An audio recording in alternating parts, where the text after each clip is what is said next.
I can admit the fear I have. And I'm not sure enough people talk about this from an active duty standpoint, and especially from a 28-year-old standpoint. Am I willing to change gears? Am I willing to start over? Seemingly, of course, because again, we have more options. With every mistake you make, you lose options, but with every quality decision, you should be creating more options, different options. So, as I sit here at 28 years old, Canada, New Mexico, I ask myself, what are you losing, or what would you be giving up to leave active duty Air Force to go do something else, something different, create change, embark on that business you want to start, moving to a different state, taking more risk? There's no right answer. And I will admit to you, I do not have an answer. I don't have 1000% assurances. A lot of people hit me with my DMs and they're asking me these kind of vague questions of, they want assurances about the following, this, and will this happen? Will I be disqualified? Will I be able to get this job? Is a 4-year contract really better than 6-year? Will I enjoy the military? Will I be happy in the military? Will the military solve my problems? And I can only tell you a principle. Most of the answers I give to people, especially when I do my one-on-one consults, it's a principle that we arrive at together. It's a principle. It's never a specific outcome because I can't give those. Will I be happy in the military? I don't know. Is this a good job for me? I don't know. Will I be able to get that job? I don't know. Will I be disqualified? I don't know. Will they give me a waiver for this? I do not know. Can't know. So a lot of us, including myself, we would love to have the answer before we make the decision. We would love to know the outcome of the battle, the movie. How does this story end?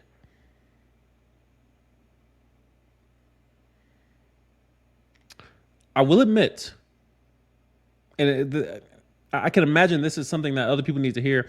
We could easily pause at the David Goggin videos and the Jocko Willink videos of the Navy SEAL mindset, and we have to kill them before they kill us, and we run 1,000 miles, and then once our foot breaks in half, we just keep running, and we don't care about nothing else, and there's nothing else that matters. We just go. We would. It's real easy to turn that on and just kind of get lost in that and have them kind of just rev you up long enough to where you just, all right, whatever I'm dealing with, I'll just do it anyway. I'll just go. It's real easy to just turn that on. The Eric Thomases of the world, the Gary V's of the world, the people that kind of speak very aspirationally and very inspirationally and motivationally. But what I feel like it's more valuable to hear a David Goggins type person say, I was afraid. I was afraid. That decision, I had almost no answers. I had no information. You rarely hear that from our leaders, from those who have gone before us and done these and take certain risks. You rarely hear them say, I was afraid. Because in hindsight, their story sounds better when they say, I saw the lion and I just jumped over there with my bare hands and I knew the lion would succumb to my power. And the big fish stories, they're only good for temporary motivation. But it's the people that I love to listen to that say, I was afraid. I did not know what to do. I feared for the worst. I did not want to start over. I did not want to make a bad decision, low quality decision. Those people that I seek out to hear their stories, the people who have dealt with mental health and dealt with the issues that you really can't put your finger on, as far as, I don't know why I'm feeling like this. I don't know what the cause of my anxiety is. I don't know what is causing me to feel this way. I would rather hear their stories than someone who's just kind of always victorious. You have no contrast in your stories. You're always on top. Cool. But that's not the full story. That's not the full truth. So I will admit to you today that I'm afraid. I mentioned in my last live stream, one of the number one variables that kept me in the military in terms of my need or my want, my will to stay and do 20 years was fear. It was fear. There's something about the security of the military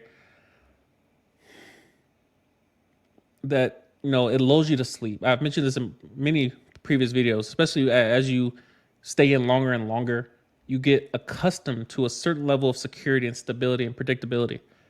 First and 15th, there will be a deposit of a certain amount of money. And of course, over time, you just kind of, you grow habits that surround your stability. I can spend this amount of money because I know based on this state and probably maybe federal or USA, they'll deposit the money on this date, and I can live paycheck to paycheck for the next 6 years. And it's all kind of predictable. It's kind of stable knowing when things typically happen. Well, and of course, when I was civilian, that's what kind of drove me to the military. That's what I just, if I can just get over there, I know this will be better and that'll be better, and I don't got to pay rent, I got BH, I ain't got to pay for food, I got BS, and I got base pay, and it improves every time I promote or my dependency status change. I can make more money over here, and then tax benefits when I deploy, and all these different entitlements.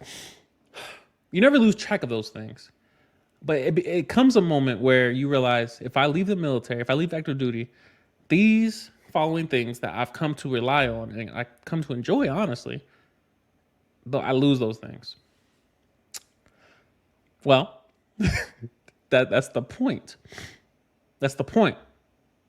When you have ambitions and you have goals and you have an acquired taste like I do as it relates to luxury and certain lifestyles and certain options, you realize the military is not the place where you come to get rich. A lot of people are able to leverage the military, but the military itself, by itself, you don't come here to be rich.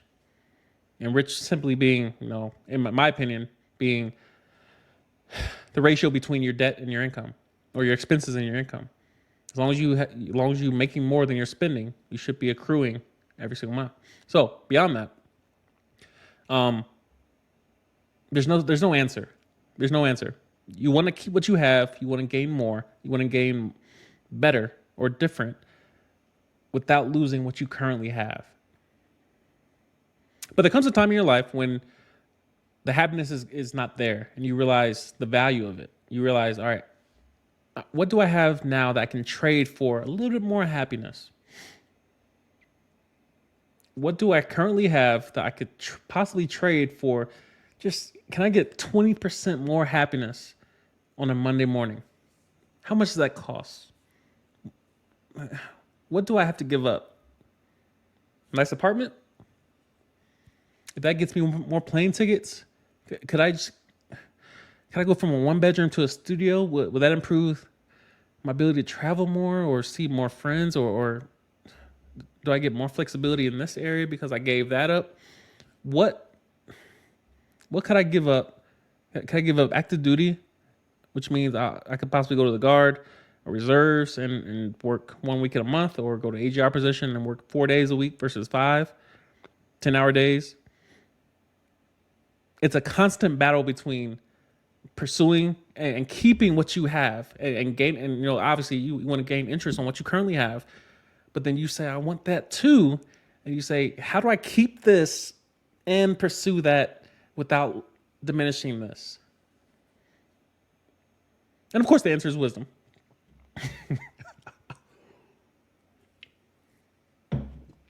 The answer is wisdom. Wisdom is what I turn to during times of turbulence.